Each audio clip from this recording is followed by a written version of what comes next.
வணக்கம். ஒரு தொகுதியோட மக்கள் தீர்ப்புங்கிறது வெறும் எண்கள் கிடையாது.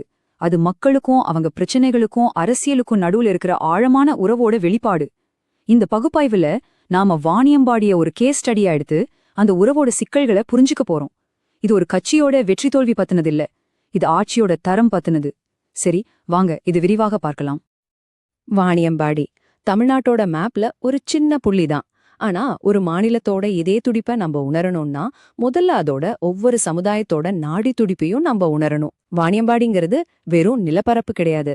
அது மக்களோட கனவுகள், ஏமாற்றங்கள், அவங்களோட அன்றாட போராட்டங்கள் சேர்ந்த ஒரு தொகுப்பு. நம்ம இந்த ஆய்வை 6 முக்கிய பகுதிகளா பிரிச்சிருக்கோம்.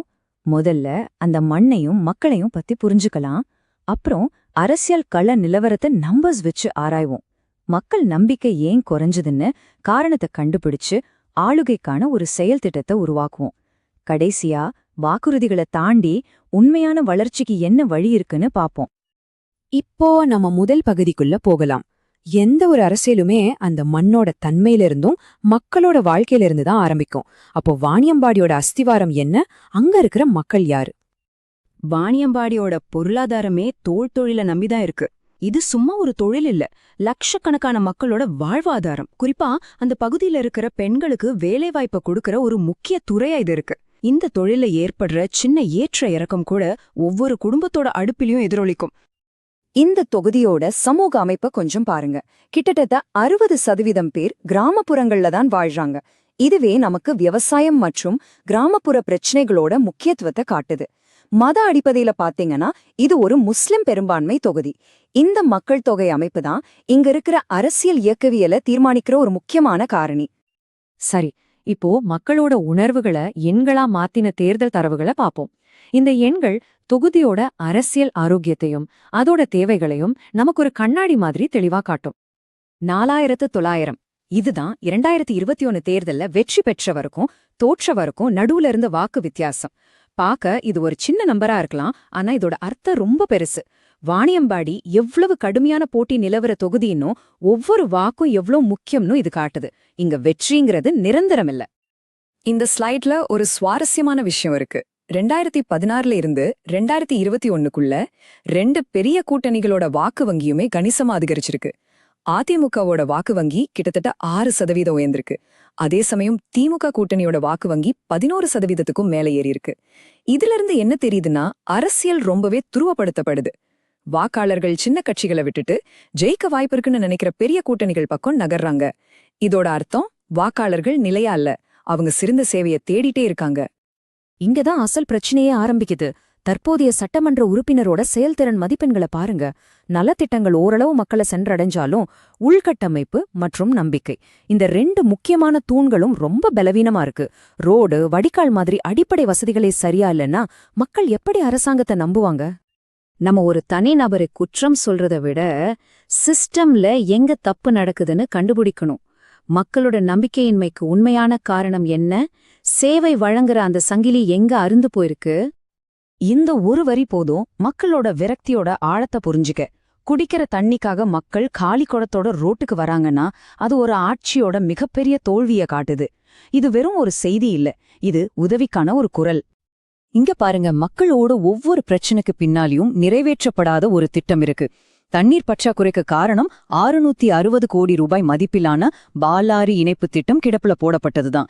வெள்ளப்பெருக்குக்கு காரணம் முறையான வடிகால் வசதிகள் இல்லாதது. வளர்ச்சி முடங்கி போனதுக்கு காரணம் 600 கோடி ரூபாய் ஸ்மார்ட் சிட்டி பணிகள் ஆரம்பிக்கப்படாமலேயே இருக்கிறதுதான். இது வாக்குறுதிகளுக்கும் செயலுக்கும் நடுவுல எவ்வளோ பெரிய இடைவெளி இருக்குன்னா ரொம்ப தெளிவா விளக்குது. இங்க ஒரு முக்கியமான விஷயத்த நாம ஞாபகம் வச்சுக்கணும். தலைமைத்துவம்னா வெறும் வாக்குறுதிகளை அள்ளி வீசுறது மட்டும் இல்ல. அந்த வாக்குறுதிகளை கண்ணியத்தோட வெளிப்படைத்தன்மையோட நிறைவேற்றுறதுக்கான அமைப்புகளை உருவாக்குறது தான் உண்மையான ஆளுகை. ஒவ்வொரு குடிமகனும் அரசின் சேவைகளை ஒரு உரிமையா பெறணுமே தவிர ஒரு பிச்சையா வாங்கக்கூடாது. இதுவே கண்ணியத்தோட வாழ்றதுக்கான அடிப்படை உரிமை. பிரச்சனைகளை கண்டுபிடிச்சா மட்டும் பத்தாது, தீர்வுகளை நோக்கி நாம நகரணும். மக்களோட மீண்டும் தொடர்பை ஏற்படுத்தி அவங்களோட நம்பிக்கையை திரும்பவும் பெற ஒரு தெளிவான செயல் திட்டத்தை எப்படி உருவாக்குறதுன்னு இப்ப பார்க்கலாம். இதுக்கு 4 முனை அணுகுமுறைன்னு ஒரு கட்டமைப்பு பயன்படுத்தலாம். முதல் படி பொறுப்புக்கூறல். இப்போதைய ஆட்சியோட தோல்விகளையும் நிறைவேற்றப்படாத திட்டங்களையும் ஆதாரத்தோட சுட்டிக்காட்டுறது. 2வது படி உறுதிப்பாடு. நிலையான ஒழுங்கான வளர்ச்சிக்கு ஒரு தெளிவான திட்டத்தை வாக்குறுதியா கொடுக்கறது. 3வது படி புதுமை. கல்வி, சுகாதாரம் போன்ற துறைகள்ல புதிய காலத்துக்கேற்ற தீர்வுகளை முன்னெடுக்கிறது. 4வது படி பாதுகாப்பு. சிறுபான்மையினர், பெண்கள் மற்றும் உள்ளூர் தொழில்களோட உரிமைகளையும் வாழ்வாதாரத்தையும் பாதுகாப்பேன்னு உறுதியளிக்கிறது. இந்த 4 அணுகுமுறைகளும் ஒரு சமநிலையான தலைமைக்கு ரொம்ப அவசியம். இந்த கோட்பாட்டை எப்படி செயல்படுத்துறது? இதோ சில உறுதியான நடவடிக்கைகள்.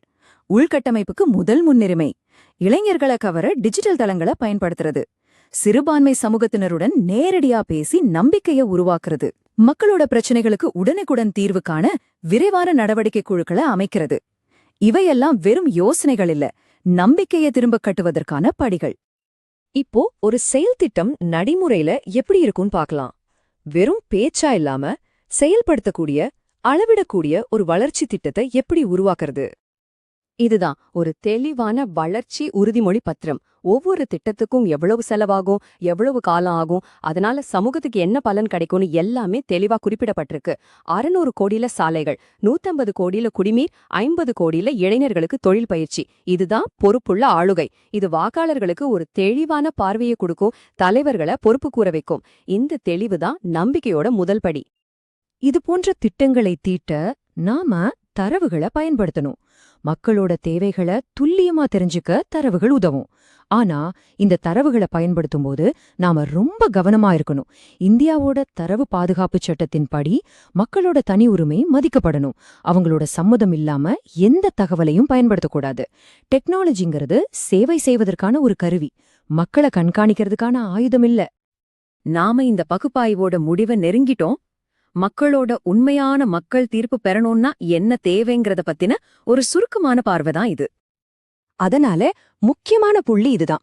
ஒரு தலைவர் கேட்க வேண்டிய உண்மையான கேள்வி, நான் எப்படி தேர்தல்ல ஜெயிக்கிறது என்பதில்ல, மாறாக நான் எப்படி இந்த மக்களுக்கு சிறப்பா சேவை செய்யறது என்பதே.